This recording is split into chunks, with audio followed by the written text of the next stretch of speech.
We start tonight with security camera footage of a man caught breaking into cars in a neighborhood in Pine Bluff. The video, as you can see, shows the suspect prowling around and leaving neighbors on edge. Hello and thanks for joining us tonight at 6. I'm Jurnee Taylor. Worley Hoyt is on assignment. Now, this all happened Tuesday night on Collegiate Drive, but it's not just a burglary that has some residents concerned. It's the fact that he also had a gun. DeVan Howard and his wife Constance say they were asleep during the time of the incident, and it was their daughter who told them that her car was broken into and had missing items such as her wallet and even diaper bags. They say other homes were also targeted, and now it has them eyeing a bigger issue: community safety. I'm going to improve my camera system, put more cameras out. And some of the others have said the same thing. We're ready to fight back. And as a result of that, we feel comfortable that with the word, the way we spread the word, that if something should happen, we'll be as prepared as anybody else. Well, we reached out to Pine Bluff Police for comment, but they were unavailable to talk. However, we've posted safety tips you can use in a similar situation on our website, THP11.com. And tonight, Fort Smith police say Officer Cal Newman is back home after he was shot in the line of duty last month. The department says this is a major milestone and thank the community for its support. They also say Newman's family is asking for privacy as he recovers. It's a warm and humid but pleasant Thursday evening around the region. We're seeing a mixture of sun and clouds out there. Temperatures are into the upper 80s to lower 90s. The high today at Little Rock was 92 with the highest heat index value right around 101.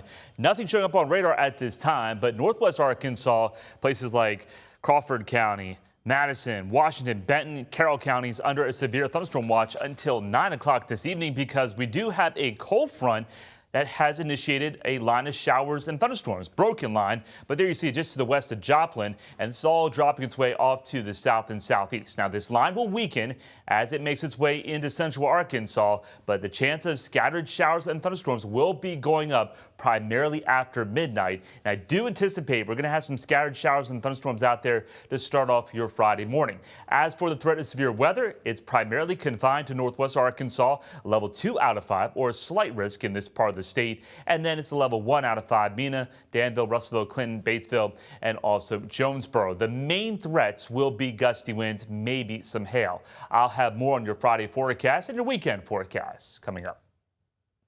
Thank you, Nathan. Well, a new report is raising concerns about proposed changes to FEMA that would shift major or more disaster response responsibilities to states and make it harder to qualify for federal aid.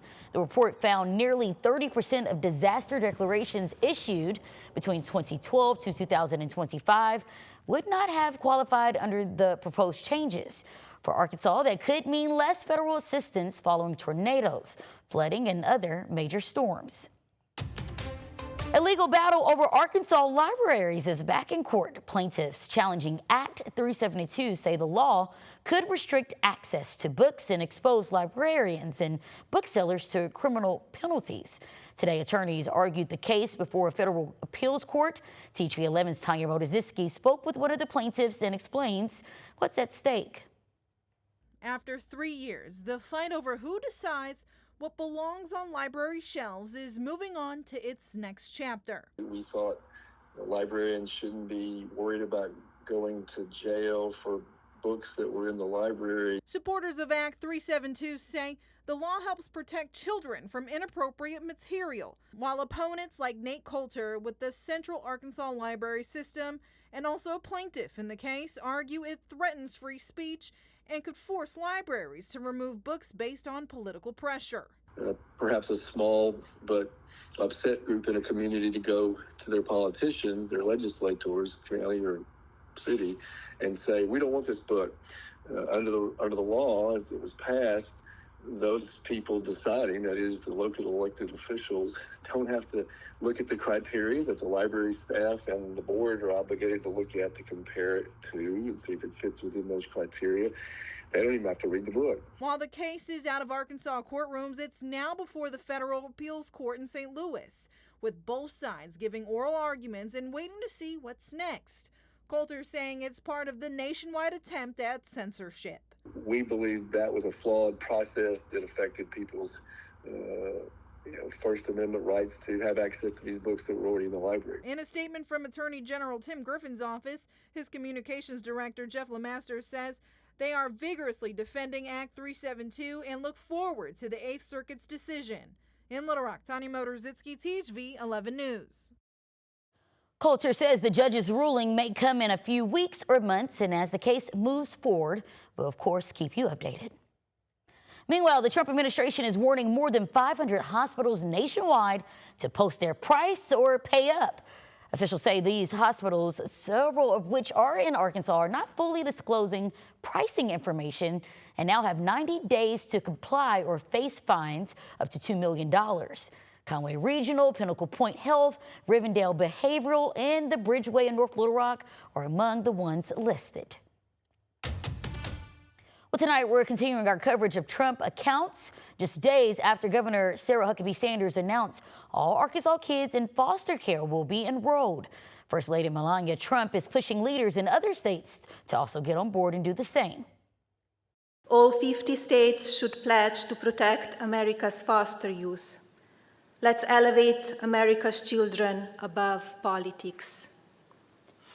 I urge every governor and business leader in America to help fund these accounts. Together, we can make sure foster youth enter adulthood with assets, opportunity, and a stronger path to independence. More than 3,400 kids in Arkansas will be enrolled into the accounts that are being promoted as a signature policy in celebrating America's 250th birthday. And as America nears its 250th anniversary, the city of Benton is getting ready for the celebration. THV 11's Carter Thweet shows how residents and students are coming together for the red, white, and blue. Look around the city of Benton and the flags are everywhere, but now crews are braving the heat to make sure that banners are too. The banners are going up today for 250. Lining South and Military Streets are these America 250 banners. Matt Tebow is a member of Benton Matters, a city beautification committee. He says for them, this was a priority. It just says how much this community loves being a small town community and coming together and celebrating the things that matter. And America certainly matters. Tebow says this anniversary is a once-in-a-lifetime opportunity. That's the case even for younger members of the community who got in on the action. We had an idea to paint some of our fire hydrants and give kids from the school an opportunity to participate in a contest. And the top 4 were picked, and they each got to paint 3 fire hydrants around town. So now in downtown Benton, there are designs like this one, courtesy of Benton High School students. Tebow says between the banners, the hydrants, and the ever-present flags, Benton is ready to celebrate America 250 in style. Benton is a very patriotic community, always has been, always. You can look around and see the flags that are hanging, our veterans banners that we have downtown that people have submitted their loved ones to. To jump on this just says a lot about our community, and we're really excited about everything we got coming up. In Benton, Carter Thweet, THV 11 News. Well, the goal was to get the decorations up before Amplify, a Christian music festival happening this weekend in Saline County. The big event is on July 3rd, the city's annual Red, White, and Boom fireworks show. Months after precision brain surgery at UAMS, Ashley Porter says the pressure in her head is finally easing. Her story and how one random encounter may have saved her life. The chance of a soaking rain hitting your neighborhood over the next 4 days is pretty high. You see the rain chances spied as scattered through the weekend, and then they drop off going into Monday as a front makes its way through. Next week, we've got some nice weather conditions to talk about. Lower humidity and cooler numbers. More on that forecast and a look at future radar coming up.